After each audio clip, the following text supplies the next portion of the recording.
And now, in studio, bringing his Midwest values from the Show Me State to the land of San Diego. He's a triple threat, licensed as an attorney, mortgage broker, and a top producing realtor who's crushing the competition. Here to deliver you what's happening in the trenches of the market. Your host, Michael Gaddis.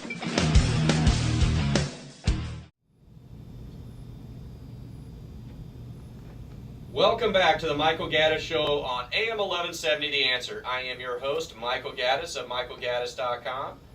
I have a very special guest today. Let's put it this way. A few years ago, I met a guy, and he collected antiques. And he spent a lot of money on these antiques. Tables, clocks, whatever it might be. He asked me, he says, "What do you collect?" And I told him, I collect life experiences. And my next guest is a specialist in life experiences. My next guest is Robert Kenyon of firstcabin.com. He is a former lawyer that is now specializing in luxurious travel. Robert has traveled to, get this, over 172 countries. It would be easier for Robert to tell you which countries he has not been to than to list all of the countries that he has. Robert, I want to thank you for coming on the show today. Michael, thank you so very much. It's a pleasure to be here, and I'm certainly looking forward to speaking about travel. It's my passion. Well, tell me a little bit about how you got into this. You were an attorney, and then you turned into luxury travel. How does that happen? Well, the way it happened was, let's go back a little bit further. I was born into town of about 18,000 people. It was a very small town. You could circumvent it within an hour and a half. I had a dream. I was born with it to see the world. So the way that allowed me to get out of that small town community was the choice I made was the United States Marine Corps. Now, they sent me into Asia. I did 2 tours in Vietnam, which may not have been what I was looking forward to, but it was a great experience in many ways. But I also gathered a strong passion for travel. After having been in the Marine Corps, I spent 4.5 years, I went back and decided education was the next way to get me to travel more. So I went to law school, finished law school. I actually practiced here as a prosecuting attorney with the district attorney's office for 7 years. However, while in the office, going to the same office and trial after trial, I was getting a bit of time off to follow my passion, travel, but it just wasn't satisfying my needs. So I left the practice of law and joined with another company that actually did luxury travel. We used to take a jet, we'd take it for 37 days, private jet, and go around the world. And I began to write tours for them, and after about 6 years of doing that, I decided, why am I not doing it for myself? 1989 came First Cabin Travel. Well, I'd like to say one thing. I know that Robert's using the word luxury, but I was talking to Robert before the show. And luxury travel does not necessarily mean super expensive travel. It can be affordable. It can be but it's in a manner that is more luxurious and more detailed. And isn't that correct? So correct. I like to call it surprisingly affordable luxury travel. And the reason for that is it's really twofold. First of all, I started in 1989. So the friends I made over in Southeast Asia, in Africa, in China, Myanmar, name a country, I have had some of those friends have stayed in place for some 27 years. And so when I go back to them, it's not like trying to find out what's available, it is talking to a friend. So I'm able to provide a private vehicle, private guide, private driver, accommodation, breakfast and lunch, beginning at about $235 per person per day for land arrangements. That's incredible. I mean, for anybody out there who's listening that's actually traveled, I hope you just heard what Robert said. I mean, he's in breakfast and lunch is included, private drivers. I mean, I think established over those many years, ensuring that your journey will be as promised. We'll operate in a timely manner, and when we say premium service, we mean a private driver and private guide and a private vehicle. The result is excellent use of your travel time.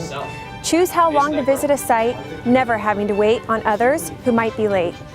Visit as many shops of your choosing or none at all. Return early to your accommodations to relax or continue on exploring more highlights within the itinerary. The guide assigned at every destination is your own personal guide. Our trips can be designed for single travelers, couples, families, and groups of friends. And we also handle corporate group travel. From them.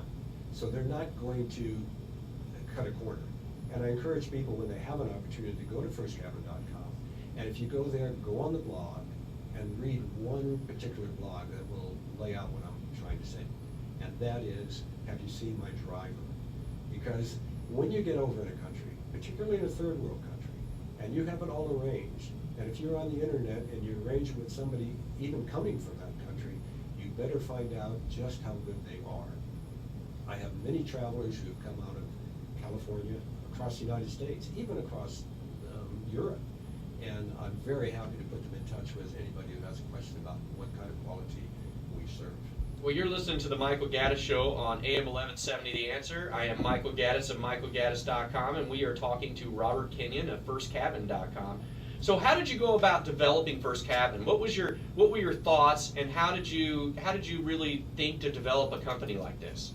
Well, as I mentioned, I have that passion for travel. So when I joined the other company that I stayed with for 6 years, and they were excellent, they eventually went out of business for a variety of reasons, but I wanted to take it further. I wanted to see more of the world than I had at the time. And also, I wanted to, because I had this passion, and I found the same passion in other people who traveled, I know that there are a variety of ways that you can do it. You can go, as I think we talked about recently, you can go into Africa, for instance, just touch on Africa for a moment. You can get a tent in Africa, in Botswana, in the Okavango Delta. And if you came and said, I want the best tent, you could pay up to $2,800 a night for that tent. Wow. I'm about to send a honeymoon couple to Africa, including Botswana.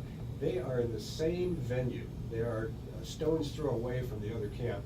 Mind you, they have as excellent a facility in many ways. And they have, there's 12 tents in the camp. The other camp, I think, has only 7. But the cost for the couple that's going to Africa on mine is $792. That's incredible. Camps are like really close to each other. I mean, it's important because there are no fences over